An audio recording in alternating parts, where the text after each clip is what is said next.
Hello, welcome everyone. My name is Ryan Smith. This is ModX Network Voices. I'm joined by my partner, Ivan Rupnik. Ivan, like to say hello to the group?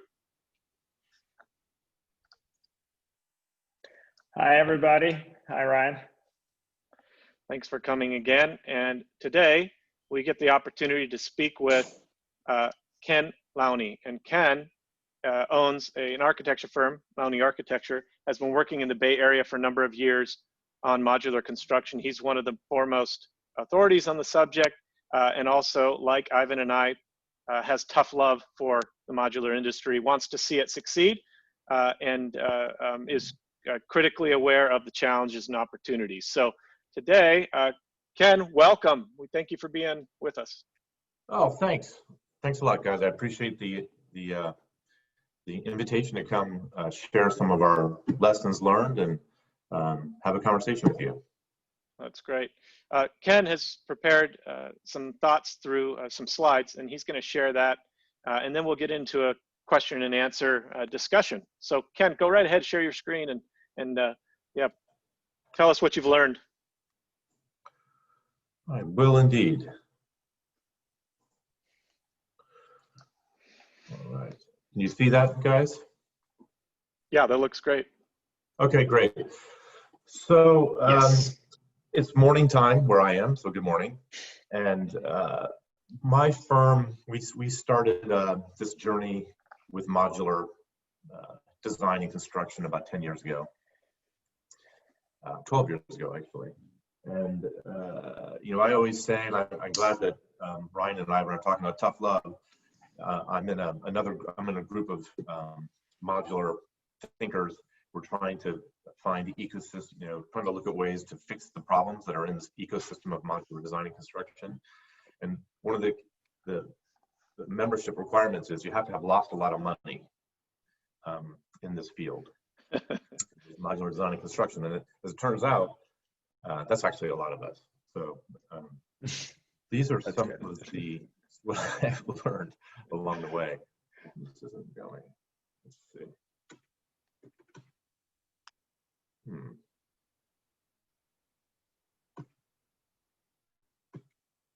I'm going to try this.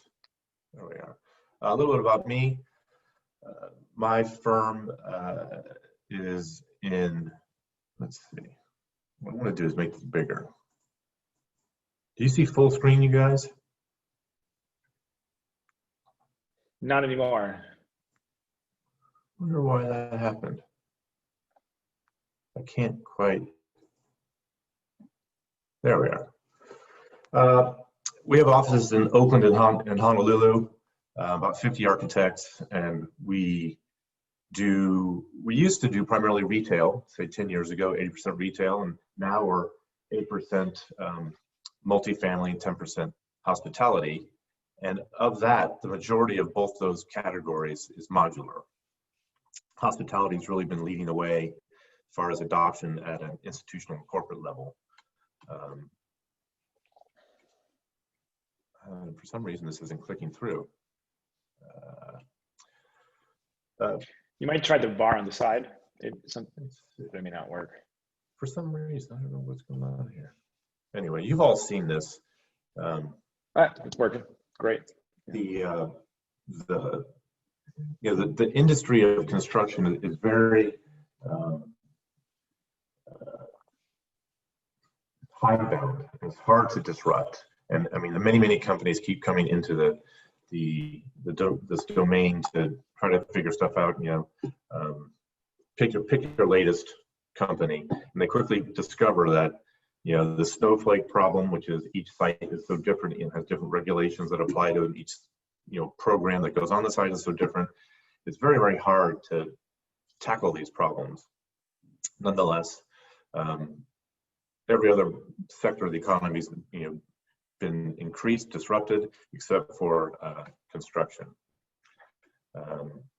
We're here this morning really going to focus on volumetric wood modular. There are, of course, many other kinds. I'm sure Ivan and Ryan have discussed them. My firm really focuses primarily on wood volumetric modular. We have worked with some of the Chinese factories with, you know, metal boxes type 1 and smart panels. but primarily it's wood. Our introduction to this way of designing and thinking came with a project with Patrick Kennedy in San Francisco, and the factory was Zeta. So this happens many times, right? Factories go out of business. We learned a lot on this, and of course lost a lot of money. It's a little teeny project, 23 units, and really it's the best expression of modular sort of design and construction because each unit is half a box, half a module. So you can see here highlighted how efficient that is. So it couldn't get any more efficient. And that kind of led us on this journey to working with different factories and different product types. And so I think the number is we've built, designed, or designing 60 projects that are modular, which is about 5,200 units or keys. And I think in the Bay Area alone, we have about 5 projects under construction from the various factories. Yeah, it's impressive. So we burnt our fingers in many ways, and we really learned a lot in many ways. I apologize. I don't know. I've given this presentation so many times. I usually click slide to slide. I don't know why it's doing that. Oh, there it is. Good. Cool. So first, the first lesson here is, just because it's modular doesn't mean it has to look like modular, right? And so this is a project, Factory OS, in El Sur del Norte in the Bay Area. The BART line is right behind us here. And the punchline here is it doesn't have to look like a box made of boxes. So, something very simple. You can see the form of the building is quite plastic, meaning lots of ins and outs and stuff. I mean, this was really driven by the local design guidelines that required a lot of building reveals and architectural expression. So you can see the boxes are anything but regular, and our client, Holiday Development, who owns Factory OS, they're all on board. I mean, we had to do something to get it entitled, so they're on board with doing this kind of a building with oddities such as this. As long as you bake it in from the very beginning, it's far less problematic. And so we've got sort of super portals that go into the podium level, sort of undulations on the facade. And we really got a lot of bang for the buck out of this. And so all the boxes are built. The concrete podium is up, and there'll be stacking boxes soon. You can see how we did this. The boxes project over each other like this. You can see in the section here, and it's a rain screen application. We set up a little roof right here. So just as long as your engineer is on board and everything is coordinated, you can get a lot of expression for not a lot of effort. And really, there wasn't really a cost increase on this for this. So how many units in that project, Ken? The larger portion on the right here is 160 units, and that's market rate. It sits on a concrete podium with a floor and a half beneath it. And on the left is a project, an affordable housing project by Bridge Housing. It's a slab on grade, so it costs less, but it's slightly less expressive, but still, obviously the same color. They're both modular. They're 2 different parcels, so they can be phased at different times. The right-hand market rate size is under construction, and when that's done, the left-hand side, the Bridge Housing affordable component will start construction. So they needed to parcel it so that, because of the different funding timelines of the 2 product types, to allow flexibility for it to actually happen. And another thing, like for example, just the site constraints. So part of the project is, there's a double loaded component and a single loaded component for saw boxing. We still made it all work. This along here provided a great opportunity for art facing the BART line. Yeah. Next lesson. this is an affordable housing project, and it's an existing building that had just a few units, like 18 units, and the idea was to densify the site a little bit. This is an affordable housing project, but the caveat here was the client had to pay for the dislocation of the residents while the new building was under construction. So the driver here wasn't cost construction, it was speed.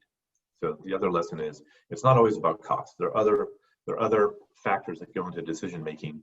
And this one was really speed, because the cost of housing all these people elsewhere made up for the potential disadvantages of doing such a small project. I think it was only 25 or 30 units. So that was the driver for this little guy. Just a 3-story building, and it's all saw boxes, which is interesting. We've done several projects that are primarily saw boxed, and they still achieve cost savings over conventional construction, and that I've always found surprising. Another lesson is it may be modular. Can you say why you found why was that surprising? Yeah, because a saw box, when you saw box a building for a single loaded corridor, you're doing more crane picks. So instead of one pick to pick up the the two ends of the 2 units in the hallway in the middle, you're picking up twice as many crane picks, and the cost of the crane is expensive. Mm-hmm. Plus, your saw box, you're taking the box apart on site, so there's more site labor. Mm-hmm. So it's just more time, more labor.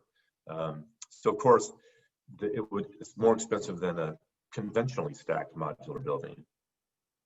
But what the comparison should always be is with site build. And so in my view, modular construction should always prove its case, at every step of the way. And when it proves to be too risky or too costly or other obstacles, it should be abandoned, and the project should go site build. And that's usually not a problem if it's early enough in the process. And the result is you just have a more efficient building. So often I see, strangely configured, building plans with diagonal walls and whatnot.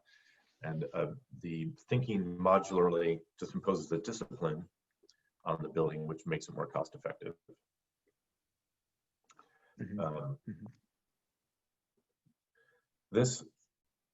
The next thing we learned on another project, this is the first project out of Factory OS. It's a supportive housing project.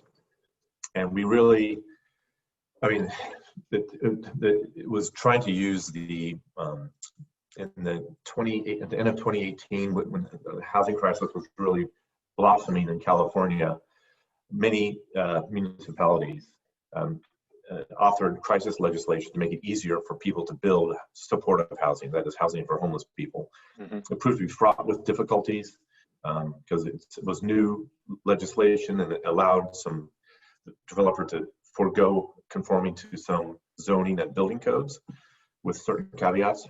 What we learned here was that legislation is just confusing.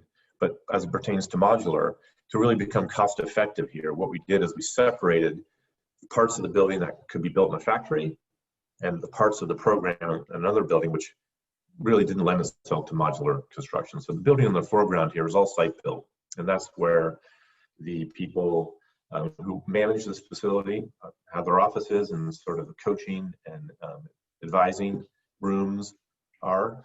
And all of the housing is behind in this more obviously cellular construction here, where the residents will live. And here's all the supporting functions of the supportive housing. So just making it, not trying to blend too much site built versus modular, and make it as cost effective as possible. I mean, in this, we were even, cost was such a concern that we raised this is all on little crib walls. We didn't have to excavate for plumbing. So everything was really trying to be as cost effective as possible. This is a hotel which just stacked in Oakland. It's a 5/2. It's a micro unit, micro suite hotel, very small units. And what we discovered is we had, I'll just name names, why not? We had thought that Geerden would provide the boxes, and we had been having conversations, as you always do when you are working with the factory, just to keep them apprised of what we're doing and checking in our numbers, make sure we're hitting our construction targets. And what happened is that as we got closer to putting our order in and getting our construction drawings ordered or done, it became clear that Geerden's costs had escalated and were more expensive than site built. And in this instance, the client was pretty committed to the idea of modular. So if that's not in place, that modular, sometimes it takes a little digging to make it work. And so what we did is we went to other factories, and the factory that eventually got this business is called ATCO, also in Boise, Idaho. And they were able to do this because Geerden just wasn't set up to do these bigger boxes. These are all small little 11-foot wide boxes, and ATCO was set up in a way that they could do it for less. And so every factory has a sweet spot, and you really have to, in the ecosystem of factories, how they operate. It's good to know what their capacities are, and for example, it's good to know how busy they are, or how seasonality affects their production, because that also obviously affects the cost of their boxes. This is getting skinned right now in Oakland. There we are. This is a faculty housing project, and the lesson here is, the idea of a double-loaded corridor is always seems to be the most efficient way of going. But these are garden apartments for faculty, Mm-hmm. the South Bay. It's not brain science here, but basically it's trying to be as cheap as possible, but seeing the benefits of entering on the side of a box instead of the end of a box. What that allows is a much more commodious living condition, where you don't feel like you're going into a wide hallway with the end, and it just spatially feels really nice. So we were able to do that and pretty successfully. That's sort of. And in this project, the cladding was done on site as well, or was it done in part? All of our projects, the cladding is done on site. And I know it seems that where the cladding gets done, either in the small shops that you focus on single-family homes. And I have never done this, but in speaking with those shops, they tell me that they deliver their boxes clad. And of course, some Chinese Type 1 factories also deliver their boxes clad. But it's not the case that these boxes are delivered. And that seems to be with all these Type 3 and Type 5 factories. They deliver unclad, weatherproofed, but all the insides completely done. And then you stack them and put the skin on. That's sort of like the problems that are not yet solved in the wood box world are delivering the boxes with the skin on and avoiding the use of sheetrock. Those are the big obstacles. So in many ways, these factories, instead of, the goal is to industrialize construction, Mm-hmm. what they're really doing is just putting a construction site under a roof. It's not exactly as bad as that, because there are workstations and the boxes go from station to station to get constructed. But in many ways, they haven't, at a smaller micro level, they're still just swinging hammers and nails. So here's that. And so here's an example of it not working. And so when I say it not working, sort of rotating the box so that you enter on the side, or the boxes are stacked or positioned parallel to the circulation path. In this instance, this is a project, First Community Housing in San Jose. It's built. The project could not have been done without the commitment of the factory, which was Gearden, and the builder, and everyone focused in the right direction. So it saved 10%, even though all these problems I'm going to tell you about, it still was less expensive. Wow. I know. That's great. And so look at this. So this was designed as a site-built project that had to get retrofitted because it just was not affordable. Wow. And these lines here, the boxes are go in this direction, Yeah. not, you can Yikes. see that they're rotated. And so this line here is where the mate line is, right there.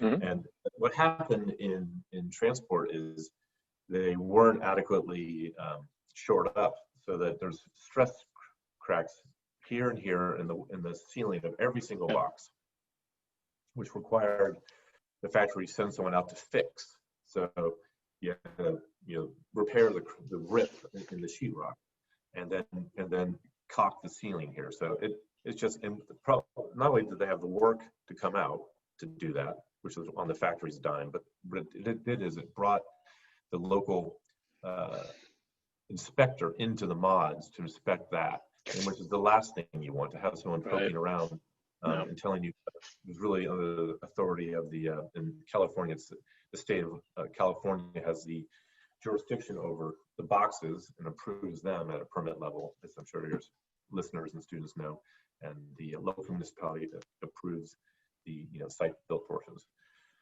But nonetheless, even though we had these troubles, it was still a success. This is one of my favorite projects. I love this project because it's a 20-acre site at UC Davis, and the idea, this is a full commitment to modular from the university and the developer, and they're on an impossibly small budget, $200 million for all in for all of this, which is about 1,500 units. And the idea was just to think about modular from first principles. So the site plan, we had modular in mind. So before we did any buildings, we thought, well, what the program is: studios, 2 bedrooms and 4 bedrooms. And we're only going to use one dimension for each box and build, so a studio is 1 box, a 2-bedroom is 3 boxes, and so on. Just build it up that way. So each room was the same, and each building is built of different components of those things. And we had just 2 or 3 building types. So we minimized the number of different pieces that had to be produced, sort of like a fractal geometry of just cascading those smaller and smaller scales of self-identity. And it worked out pretty well. So the idea, is, so doing all that, you'd think you get double-loaded corridors. That we want to avoid the obvious, barracks-like result you could get. So breaking up the bars, at vertical circulation, so the corridors shift a little bit, and then there are some heritage oak trees on the site, which pushed the buildings around so they weren't in a geometric array, in a more casual array like this, which created more interesting spaces between the boxes. Here you can see the width is the same in all unit types, and what we're trying to do is make this the width, the installed width, the smallest and cheapest shipping dimension possible. And here you see sort of the aggregation of all the different unit types, and these made different buildings, and those made the overall site. So that's that. Those are some of the lessons we've learned, and we continue learning more and more lessons that aren't mentioned in this.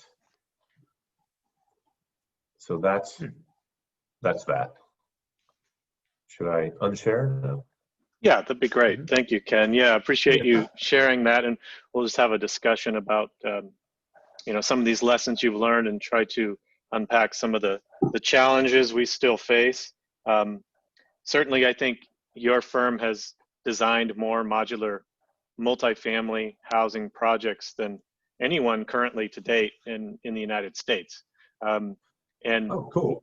yeah, and with that I always comes, think West Coast, but I wasn't sure about the US. no, I think so. Multifamily, certainly. Yeah. So, Ivan, if you're okay, I'll start with the question and have you follow up. As I went through this, Please, yeah. yeah, as I went through this, some of the questions about early engagement come up, and we hear that all the time, like early engagement. And certainly, you have a deep now some deep partnerships with a number of factories that produce wood boxes for modular construction. Have you worked on, and I noticed some of the projects are publicly procured and some of the projects seemingly are private. Is that correct? A mixture of both? Yeah, so you mean the financing of them? Yeah. Yeah, for sure. So LIHTC financing for the bulk of the affordable housing, and conventional capital stacks for the hotels and market rate. How do you deal with publicly procured or LIHTC financed projects that require competitive bidding across numerous factories when sometimes those factories don't compare apples to apples, right? You go out and get a competitive bid for a site-built project, you get 3 bids. Those also are not apples to apples, but there's a sort of understanding that, we're going to achieve it for this price. And how do you do that when it's difficult to get a factory early engaged in the process because it's publicly procured, right? They want it to be competitively bid. So I kind of want to get your feeling on that. Has that been a challenge, and how have you overcome that in these projects? Yeah, it's maddening. You would think if an enterprise is focused on industrializing construction, that one of the results of that would be they would know their costs. And what I found is that the factories don't know their costs. And that's could be for many reasons. But the most charitable interpretation is they're just so damn busy that they can't look at it. But I'm not sure that's entirely true. Anyway, I've never been able in a useful way to get good pricing out of factories that don't change in some way. Or that's competitive. So it's a problem. And so, like for example, I'm thinking now of a supportive housing project in San Jose, a couple hundred units, and we were really sort of dedicated to working with Factory OS on it. Cahill's the builder, and in those situations, it's in a sense, it doesn't matter how the building gets built as long as it's built by a certain time. And so the issue with affordable housing financing, LIHTC financing, you get penalized if you don't build the building by a certain date. Okay. Yeah. And so it's the timeliness of modular construction that is the benefit here. And so of course it's a fixed fee cost, and so from the state agency, federal agency, from the client standpoint, they don't really care how you get there as long as you get there on time and on budget. And so if the site built delivery, that's great. If it's modular delivery, that's great too. In this instance, in this supportive housing project, the contractor is controlling the price and always comparing it to not other factories, but site built. And so at a certain point, the risk profile of the factory, particularly in this instance, it was just too backed up and couldn't, the assurance of delivering on time, which is essential for affordable housing, evaporated. So they had to go to site build for timeliness. But it's interesting too, and this is before COVID, but I think that COVID is going to be making modular more difficult to pencil because site construction is cost of site construction is starting to go down. Interesting. Yeah. But the problem you point to is frequently, how do you know what's in and what's out? And the only way to do it is to create a matrix and look at the materials, look at the costs, and what's in and what's out, and where the contingency is, because there's sort of a compounding of contingencies. The factories have a contingency on their side, and then the builder puts the contingency on top of the numbers of the factory. So the only way to really dig into that is to go into the details. Yeah, yeah. And I even have, one of my, we're doing Elizabeth Brady's doing she knows more about modular housing than almost anyone. She bought Zeta when they went out of business, and when that failed, she worked for another factory. And we're working with her on this affordable housing project in Oakland, California. And she's very cost conscious. And so what she's doing with factories is going into like how much they're paying for lumber and every little piece that goes into the building and what their labor rates are, so that she can understand the actual cost, their cost. What does it cost them? And she's having a hell of a time just helping them figure out what their costs are. Yeah, seems like a software solution could help with that with these factories, frankly. Yeah. Yeah, you think. Yeah. Good. So just to reiterate, is there a difference between the long-standing factories that have upscaled and upskilled for multifamily, who grew out of either a single family or a mobile housing manufacturing business, versus the startups like Factory OS that came at it fresh, or are the Factory OSs and the existing, the new factories, are you seeing that they're also struggling with the same pervasive sort of understanding of building these boxes? Specifically, Ken, we have seen in other countries that they have perfected the panelized process and become much more optimized, and then they move into boxes. But here in the US, we seem to like to really build boxes and then try to fit out the boxes in the factory. And we have a fundamental theory that there's challenges in that.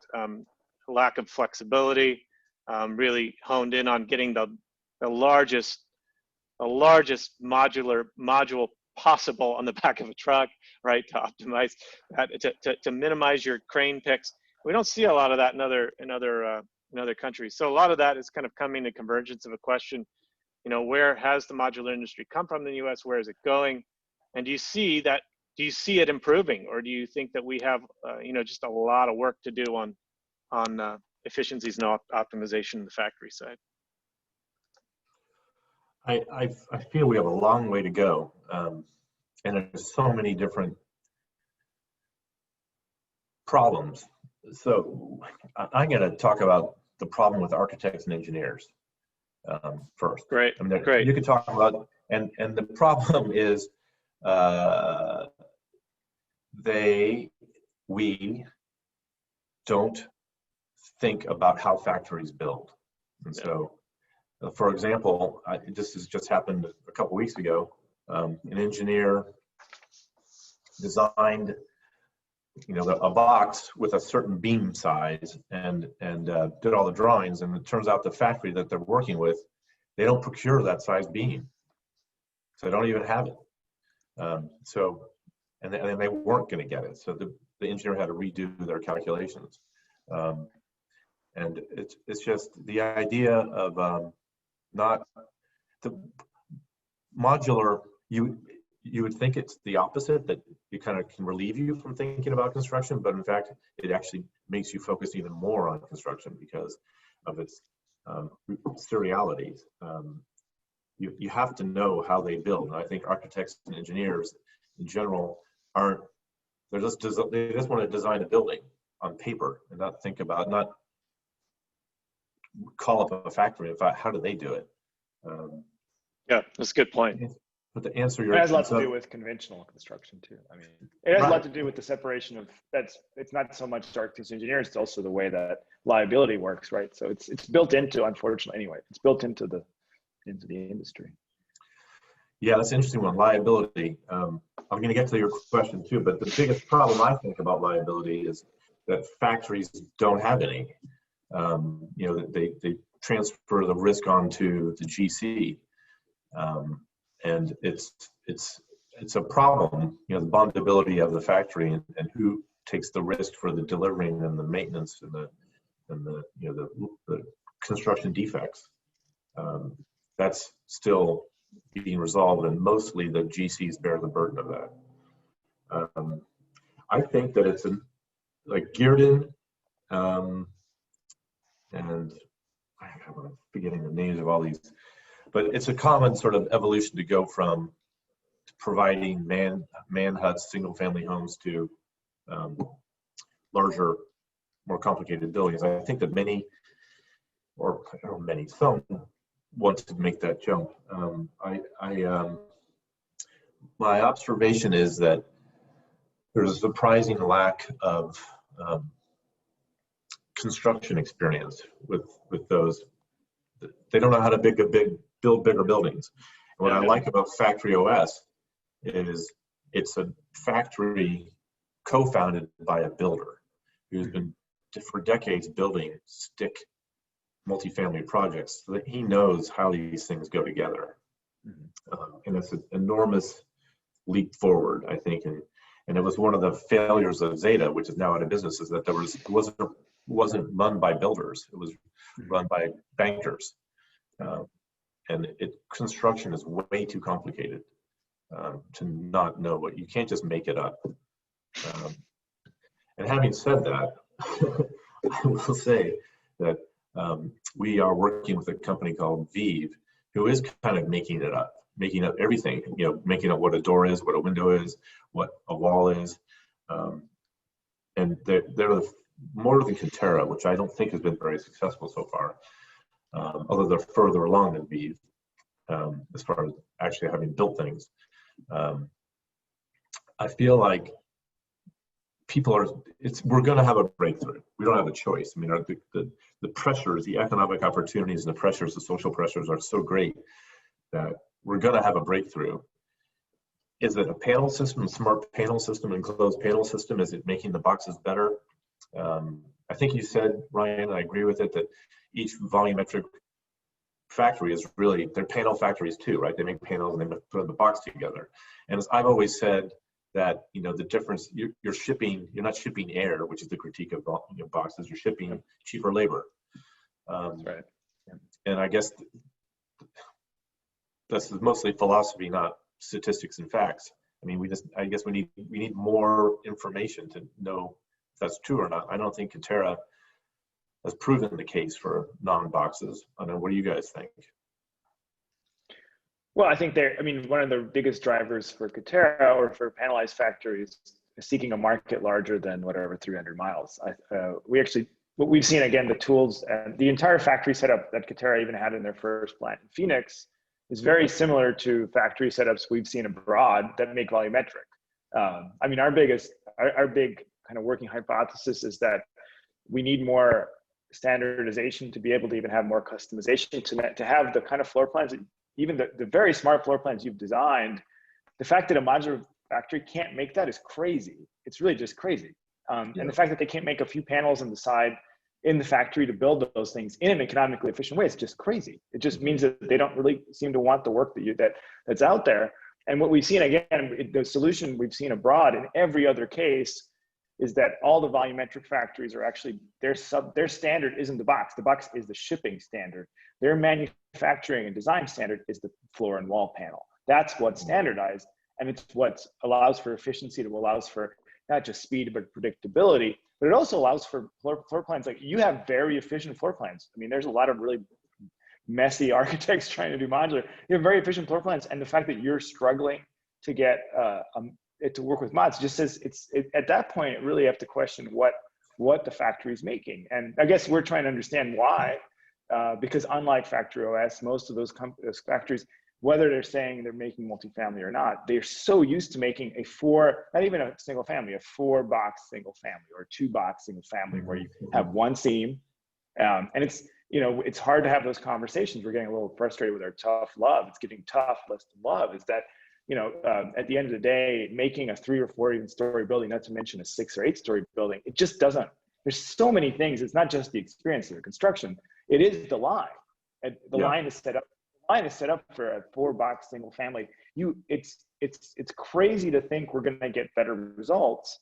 And so, yet the fact that those factories can survive, and many of them have gone out of business, when the markets move to multifamily shows that there is something good in modular, because the fact that it hasn't been restructured is frustrating us. So I mean, we certainly think that. That's why also Katerra, I mean, in a way, Katerra, what we respect about Katerra is their focus on product platforms, and there's a focus on actually translating some technologies that work, that have been proven to work, and that we just haven't really tried in the U.S. market in any and we haven't built a business model to support. So you bring up something really important, the design of a factory. And I think that fundamentally all the wood box factories are the same. I mean, you can say that, the hockey puck moving things, the factories are better and the systemization is better, but the design of the factory, the assembly line is the same, right? It's just like a line. And the problem is, but it's a line. Right, factory OS is a U, but you've got some boxes are dry, some boxes have kitchens and bathrooms in them, right. And the ones with the pipes take longer to put together than the ones that are dry, but they're all in the same line, so you can get stuck. So that's in Japan. So we've seen volumetric factories in Japan. All of them separate. They have slow and fast. It's not rocket science. They have two parallel lines. Awesome. For example. But we've shown this. But Ken, we've shown you're doing the Lord's work in figuring how to make this work for architecture. But and there's lots of architects out there that have done it for single family. Very few that have gotten as far as you have in multifamily, maybe none. But manufacturers, I'm tired of getting them off the hook. You're making these things work in situations that are kind of crazy. Like, slow line, fast line. There's kitchens and bathrooms versus hollow mods. Oh, fantastic! It's been around for 30 years. 30 years, 1994. Yeah, so I'm just learning this now. I thought that was my little group's idea to have dual lines, so that if one line gets stuck, if you go to the factory, all the good ideas that have come up with, we keep trying out all the bad ideas that are left. No, really, it's the traffic jam right now. It is. They've got boxes all over the place. And if they had two lines, they and if another thing, that's another basic. The other basic thing we've seen is, again, whether it's Japan or Sweden or Germany, when you're doing volumetric, not only is the panel the sub-assembly, not the mod, but you actually have a lot more of the process being done on a horizontal mod before it becomes a volume. So just in simple, rule of thumb, if you look at a normal, every factory, including the new ones, it's about 10% is making the panels and 90% is the slow mods that are slow for whatever reason. We don't know why. Well, it turns out it's because, if you can get more of it done horizontally before you assemble it, you get a more precise panel, which is easier to assemble with more finishes in it. Yeah. So I don't know. We don't know. It's at this point, it's kind of, sorry, I'm just just watching your projects and, you're spending all this time and you guys are spending all this time making things work. Whereas what about the manufacturers?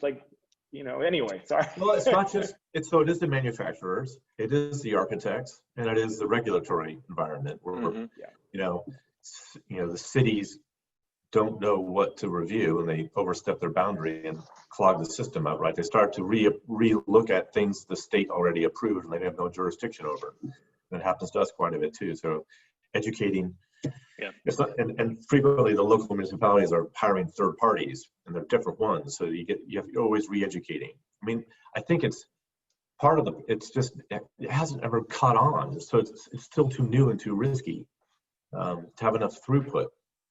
Yeah. I'm working on a large project in Hawaii, 2,500 unit project. It's public housing, affordable, and market rate, and the state is very interested in modular as a delivery method. I'm trying to tell them how risky that is. And they have the land. They said they have the money to start it, and so I'm seriously looking at that. But I'm mostly I'm trying to scare them away. Per their schedule, we can't put a factory together, make it work, and then build their first building. So it would be their second building, which maybe we could do it, and that would probably be full of so many mistakes and errors, and so that we wouldn't make money on the first building. We'd be learning how to do it, paying what they call the dump tax. Yeah.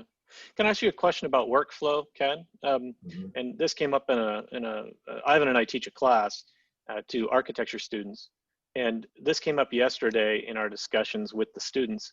about digital workflow. And the question about how far do you take your design process in levels of detail, and then where does the factory then pick up on the particular mods and in the design for manufacture and assembly process.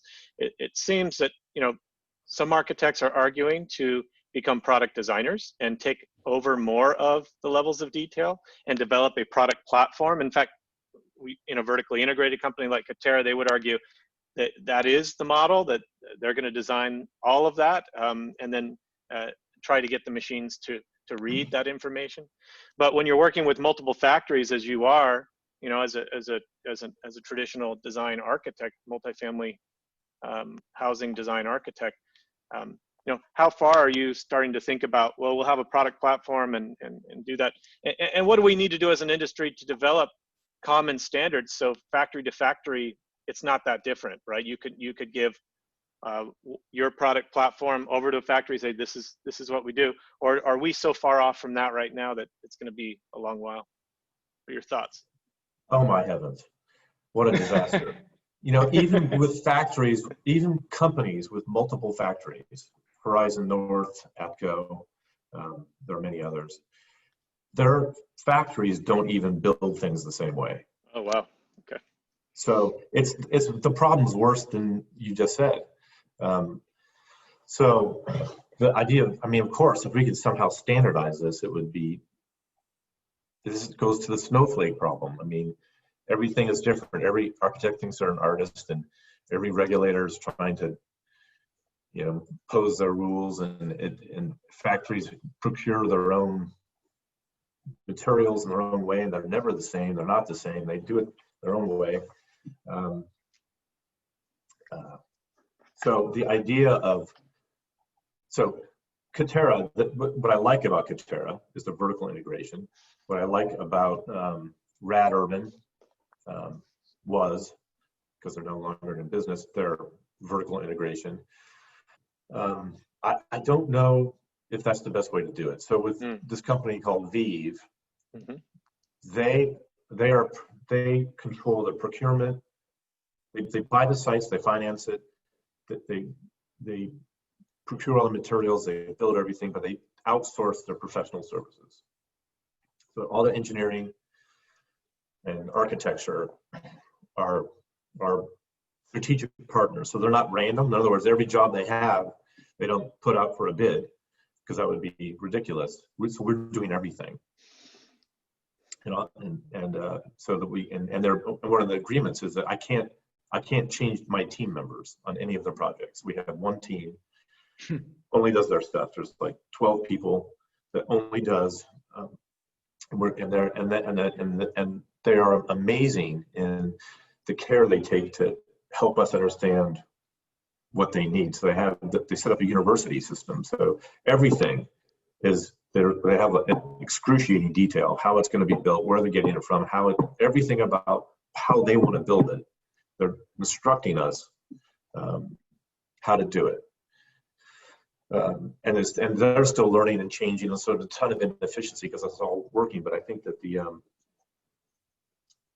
I don't remember if I'm answering your question or not, but yeah, the effort the factory is taking to educate us into how they want to work and think and design, what their goals are, is unlike anything we've experienced. And I would say that's nice that the factory is doing that for us, because they care so much about that. And so I guess with the vertical integration, they have the same problem, but it's just in-house.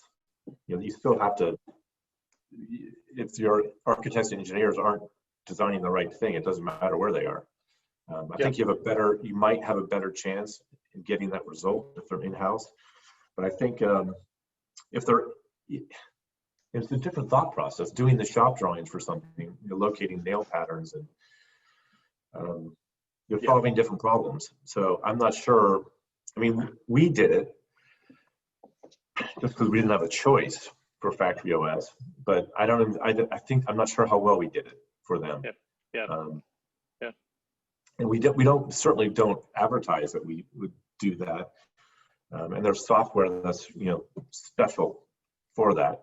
I was on one of my weekly calls I have with this modular group I have, and we bring people in to sort of help us think about how to think.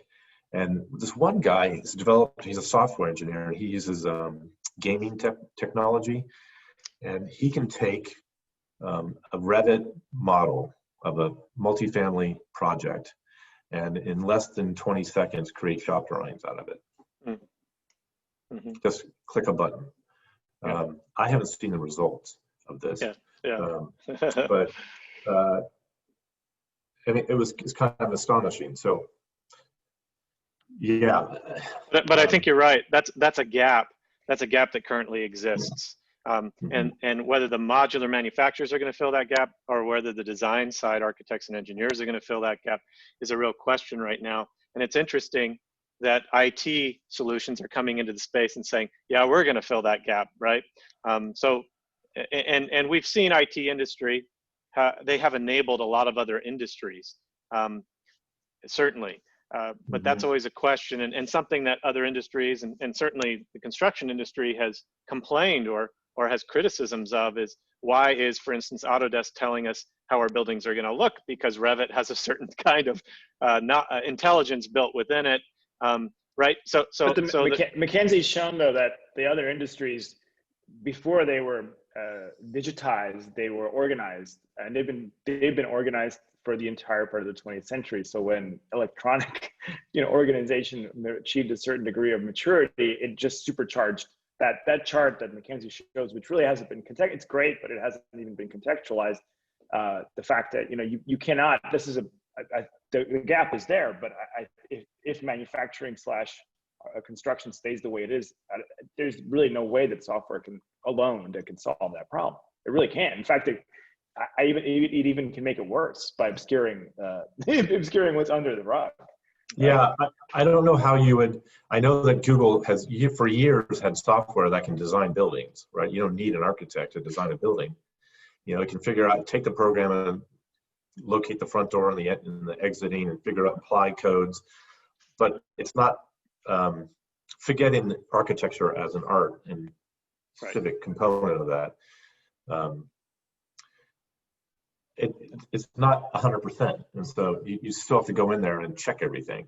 And every code, every zoning ordinance is different, and it's a wicked problem. The deeper you get, the worse it gets. Mostly because you have to deal with human beings. I mean, if we could start the world over again, the idea of a utopian revolution. What is a building and what are cities, and then agree on that and how the best way to build it. Everyone did it, then that would be great. But of course, except for that, we have utopia in other manufacturing. We have it in other volumetric industries across the world. So it might be a more specific problem than utopia. I think it is, like the Toyota method. They kind of don't care. They just keep making cars, right? And so what a car costs doesn't matter in a way, because they're going to make 10,000 of them. And if it's 1,100, well, it's okay. But with a building, there's the orders are so custom and site specific that it's really hard to make that production work. I think at the volume, unless, if you need like the UC system to say, look, I'll take 2,000 student housing, or Hawaii, the state of Hawaii, they have a backlog of 14,000 public housing units they need. Well, that's enough to standardize something and get some results and optimize construction, industrialized construction. It has a captive market that has the same standards. So it's just as you're saying, if you can minimize the variance, then you can achieve great results. So one more question before we go, Ken, and that is, because you have been in this for a while now and you understand the opportunities, but also a lot of the challenges we've talked about today that are many, and when people start getting into this, they start uncovering Pandora's box and realizing what they've really gotten into. Despite all of that, you seem to continue to be committed to industrialized construction methods and modular. Why is that? Why is that? really interesting. I think it is. I think it's interesting. I want to doing things better. I mean, there's the opportunity. It's so clear that we can improve, and it's as clear as it is hard. And it's very unusual to have a problem that's like this, that's so obvious yet so difficult. And I like how it interacts with sort of the traditions of architecture. Like how do we make good buildings? How do we make good cities? How do we solve our housing crisis and use these methods, these technologies? So I'm just in love with innovation and improving. And you know, we've improved how we work as architects. How do we improve how we build as professionals and involved in the building process? We haven't gotten there yet, and it's not the contractor's fault. It's just the whole ecosystem, and it's the idea of improving that. And the stakes are high. You know, we have an ethical imperative to help house people. And the way our approach to it now, one building at a time, you know, one stick at a time, is just not going to get there in time to be useful to people who are alive today. So we have to move faster and be bolder to solve the problems that face us. Thank you. Yeah, modular is inspiring stuff. Inspiring stuff. It is. And clear too. Yeah. I want to thank Ken Lowney from Lowney Architecture for coming and spending time with ModX Network Voices, Ivan and I. Really appreciate your work, and glad we can try to get that out to a broader audience so those lessons can be learned and we can continue to improve the industrialized construction sector, and with the goal of providing more affordable and accessible housing. So thank you, Ken, for your time. Appreciate it. Thanks for inviting me, Ryan and Ivan. You guys are doing great stuff, and I look forward to following your success and progress. And thank you for keeping this discussion alive. It's important.